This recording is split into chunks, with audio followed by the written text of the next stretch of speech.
Welcome to Brewsers, a podcast about beer, coffee, booze, and bruisers. I am your host, Rody John, and today we talk to MMA lightweight Joe Solecki. We talk all about fighting during the pandemic, being a jiu-jitsu black belt, and a little bit about Reddit. You can watch Joe in the UFC on December 2nd as he takes on Drakkar Klose.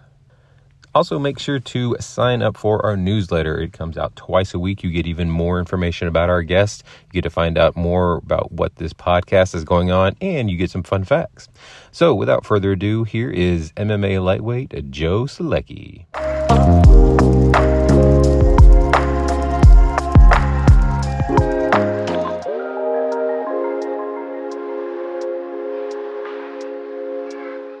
Welcome to the show, Joe Solecki. How are you doing today, sir? Doing good, man. Just finished up a little bit of training. Yeah, doing great. Very nice. Now, are you training for an upcoming fight? Because I haven't seen anything actually rumored yet, but you would obviously know far more than I would as to what your next fight would be. Do you have one already lined up? No, nothing on the books just yet. I had a couple nagging injuries at the last fight that have been just needing to get taken care of, and but feeling good. You know, I'm able to train through it. Just some stuff that I got to get right before I can hop in there again. And my wife and I are expecting a baby in a couple of weeks here, so gonna awesome. Yeah, do my best to not be in camp for that or gone for a fight. So sometime in the fall would be fantastic. So just training to get better right now, which is kind of fun too. Yeah, I mean, obviously you should always be training to get better, but especially with some nagging injuries like that, it's always good to take a break and just let your body recover so that the next time you can compete, it will be on a much better level. Exactly. So feeling good and progressing. It's been great. There we go. Now, for those who are listening to this, can you kind of paint us a word picture? Where are you at? What's going on around you? All that fun stuff. Yeah, so I live in Wilmington, North Carolina, which is on the coast, and train at Salty Dog Jiu-Jitsu. Right now, I'm at one of the other gyms I train at. So for the time being, I piece together training from a couple different places. So right now I'm in Myrtle Beach where I used to live full time and, training with some guys down here who are, some pretty good pros, Cody Jones, Brendan Hyde, and some other guys. My boxing coach is based out of here. So, I still come back here weekly and, we have family here. So right now my wife actually had a long weekend from work. So we're down here for a couple days straight and, getting some training in, mixing up with the guys. So it's been great. That's awesome. Yeah, I was at Myrtle Beach when I was a kid. I had my aunt and one of her husbands living out there for a while, and we went to visit, and I love it, and I don't know why I haven't been back as an adult.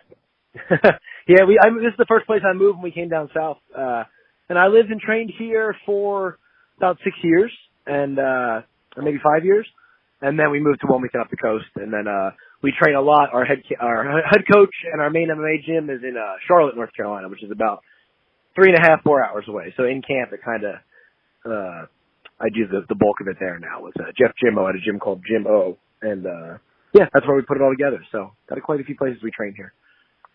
That's not a bad situation.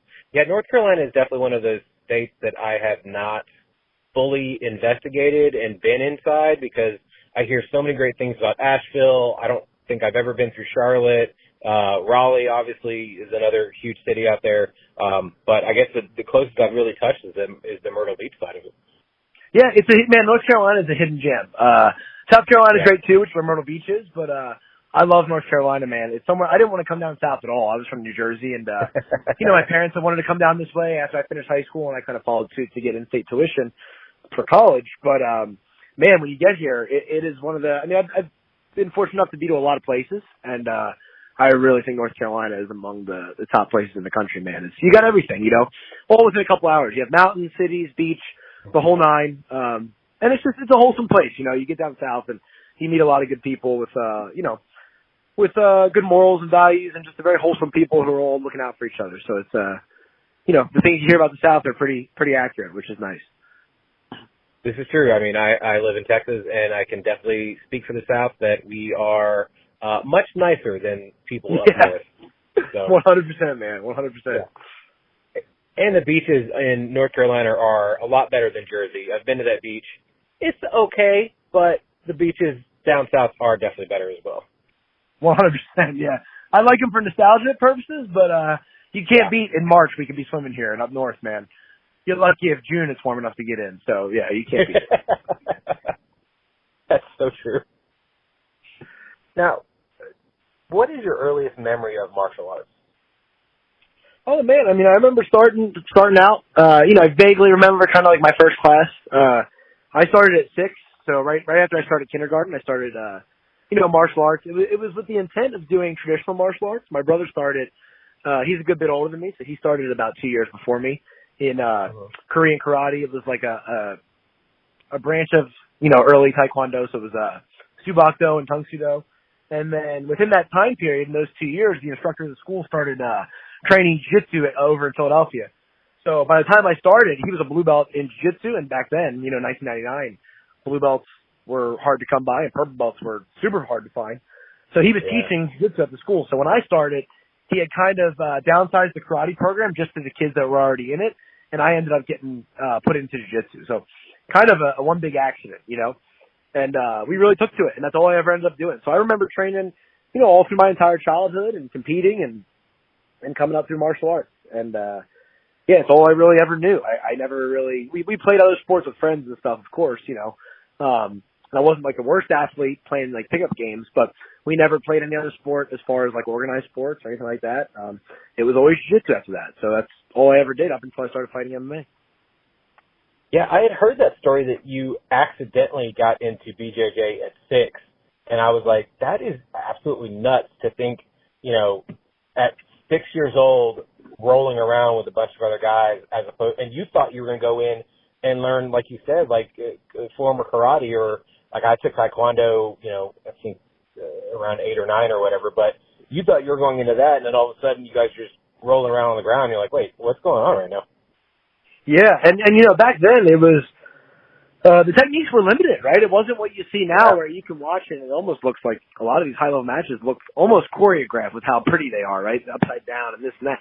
Back then, man, it was very blue-collar, very physical, and it was just a different breed of people that were interested in trying it because it wasn't super inviting, So like, dude, I remember my brother, roll with other teenagers when I was a kid and throwing each other on the wall and stuff, putting holes in walls in the gym and all kinds of stuff, man. It was super rugged. It was exciting.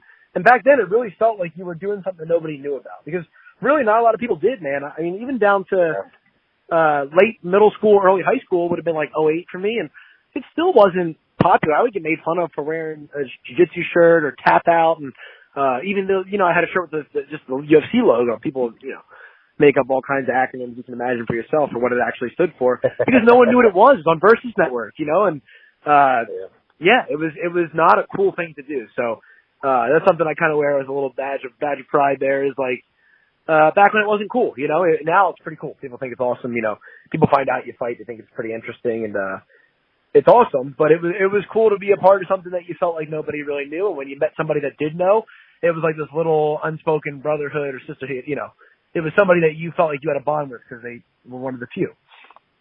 Right. Yeah, I imagine you look at cauliflower ears, you're like, you roll? And they're like, you roll? Yeah. That's really awesome. So I've also heard the phrase that once you become a black belt, you are now the least experienced black belt in the world, and you have to continue to learn and almost learn all over again. Do you kind of feel that way whenever you got your black belt?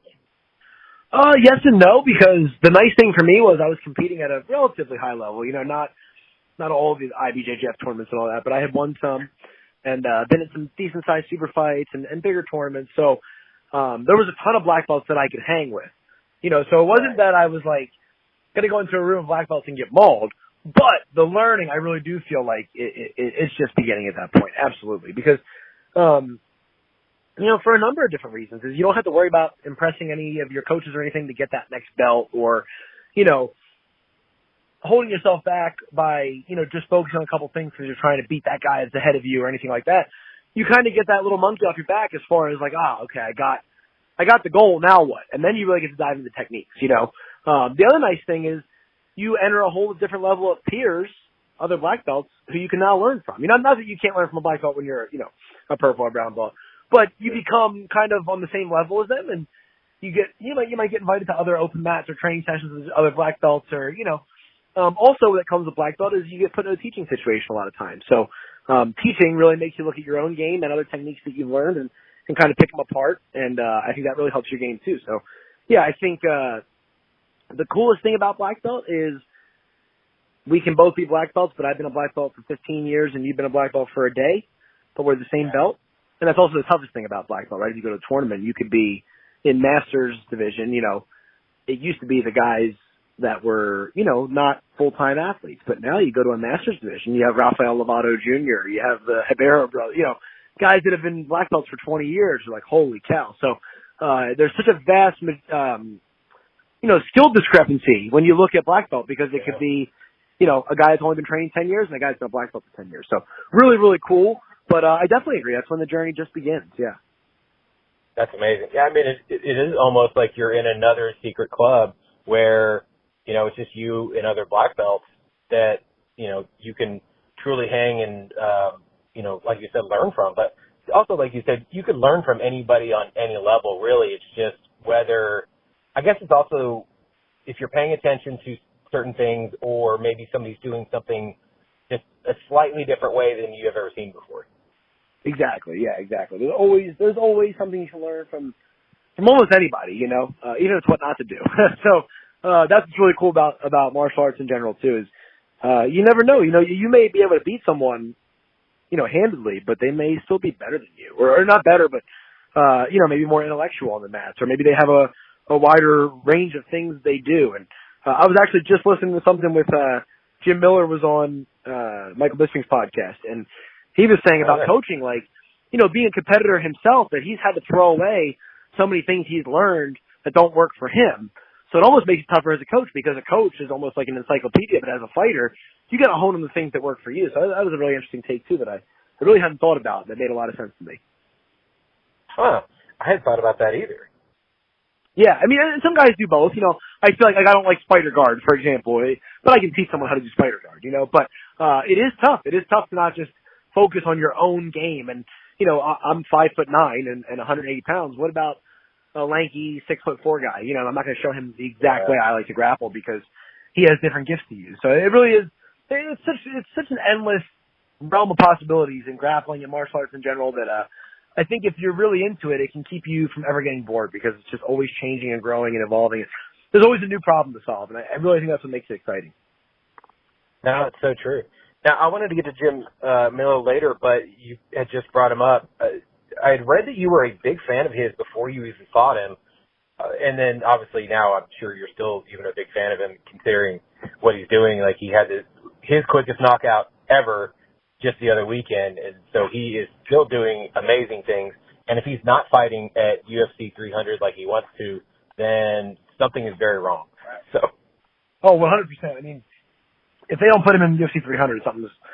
I think they will, because he's a well-respected guy, and he's always been a good company man. From what even back in the day, you always remember that those were the guys you called, the Miller brothers, right? They took everything short notice, and I was a huge fan because I'm from New Jersey and I'm a jiu-jitsu kid, right? And they were out there submitting people. I was a huge fan of him and also his brother Dan, and they were kind of carrying the banner for like the non-Brazilian jiu-jitsu guys, right? They weren't like these high-level IBJJF competitors. They were just great grapplers, and they were really aggressive and really great in MMA. So, huge fan in that regard. And then now, having fought Jim, have a huge respect for him. But now being in those shoes of being a UFC fighter and also kind of like a family man, like, you look up to the generation before you. So a whole new level of being a fan and appreciating from a different aspect of just like, instead of just being like, oh, I like his fights. Like, I actually appreciate the guy that is able to be in the UFC for 42 fights and, not be a complete jerk, not be, not handpick his opponents. He just shows up, fights, and does his thing, and I can really appreciate that. So huge fan, and all the respect to him. Yeah. So looking back, what was it like, I guess, leading up to the fight? Because, I mean, like you said, you're already a fan of his before you stepped in the cage with him. But now that you've been on the other side of it, I guess, let's go back to what was it like leading